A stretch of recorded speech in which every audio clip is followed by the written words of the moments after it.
E nesse vídeo nós vamos te explicar os 9 erros que reprovam o seu financiamento e como você faz para evitar antes de ir no banco. Então já aproveita, compartilha, curte e comenta aqui se isso já te aconteceu.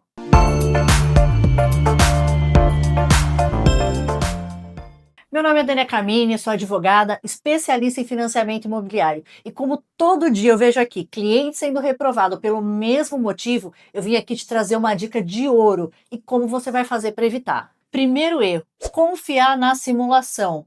Gente, simulação é simulação. Como aquilo poderia ser? Não é garantia de aprovação. A gente faz simulação para ter uma ideia de como fica a prestação, de quanto aprova, mas é sempre ideia. A aprovação é só depois que a documentação vai para o banco. Então, recebeu a simulação, você vai ter um norte, mas não quer dizer que está aprovado. Segundo erro, documentação incompleta ou desatualizada. Isso acontece bastante também. Sabe a pessoa que casou faz 10 anos e ainda não mudou o nome? Pois é, então, ela vai ter atraso no financiamento porque ela deveria ter feito isso lá atrás e não fez. Ah, outra coisa, casou com regime de bens diferente do habitual e não registrou o pacto antinupcial. Isso também vai te atrasar no financiamento. Certidão de nascimento tá lá antiga, de quando eu nasci. Pois é, vai ter que atualizar também. Então, antes de começar o financiamento, presta atenção em como está a sua documentação e se está tudo certinho. Faz uma pasta, junta toda essa documentação lá e deixa tudo organizado. Isso vai te facilitar e muito. Terceiro erro, score alto, mas problema no Banco Central. Você está com uma dívida em atraso, ela não precisa nem estar no SPC e no Serasa, mas está constando lá que você atrasou o pagamento, isso também vai prejudicar a sua aprovação. E outro ponto importante, sabe aquelas dívidas pagas com prejuízo? Isso, aquele acordo que o banco te ofereceu e você aceitou, a dívida era 10 mil e você pagou R$ 1.000? Pois é, isso pode impactar agora na hora do seu financiamento. Quarto erro, renda mal organizada, principalmente para autônomo e empresário. Se você declara sua renda com imposto de renda, você precisa ter muito cuidado de como essa declaração foi feita. Dependendo do banco, alguns campos que você declarar, essa renda não vai ser aceita. Vou te dar um exemplo. Se você quer um financiamento pela Caixa Econômica Federal, por exemplo, você precisa tomar cuidado na hora de declarar o seu imposto de renda. Primeiro erro muito comum, se esse imposto de renda estiver abaixo do limite da isenção, ele não vai servir como comprovante. Então, olha lá direitinho o valor que está sendo declarado.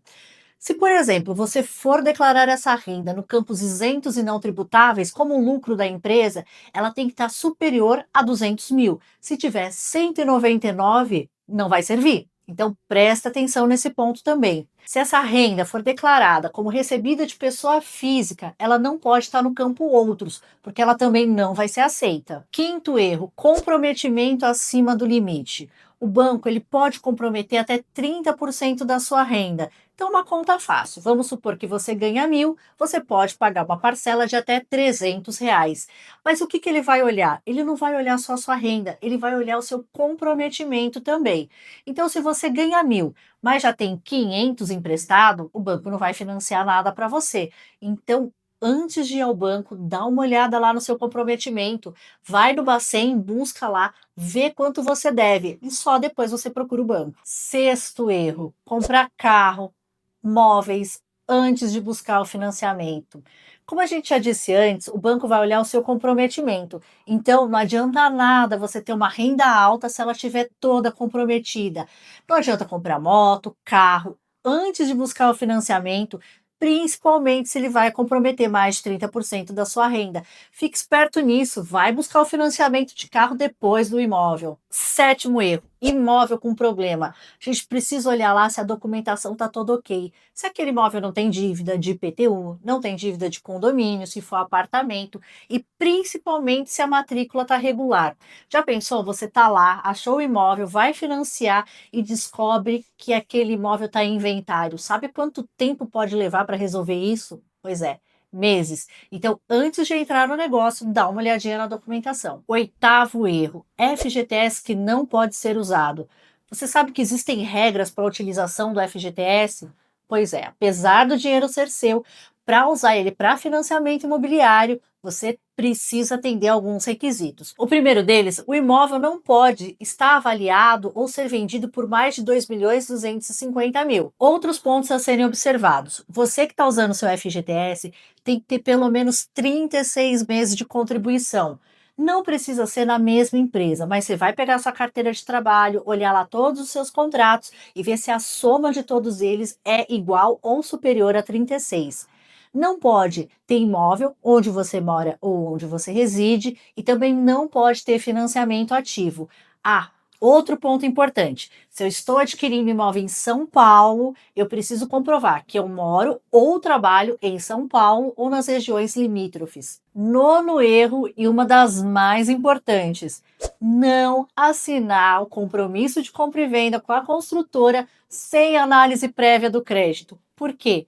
Porque se você faz isso e o seu crédito não for aprovado, você vai perder tudo que você pagou de corretagem e vai perder até 50% do valor que você já pagou da entrada. Então, o que que é muito importante? Antes de ir no plantão, olhar o imóvel, se apaixonar e assinar o contrato, procura o correspondente e faz a aprovação do seu crédito.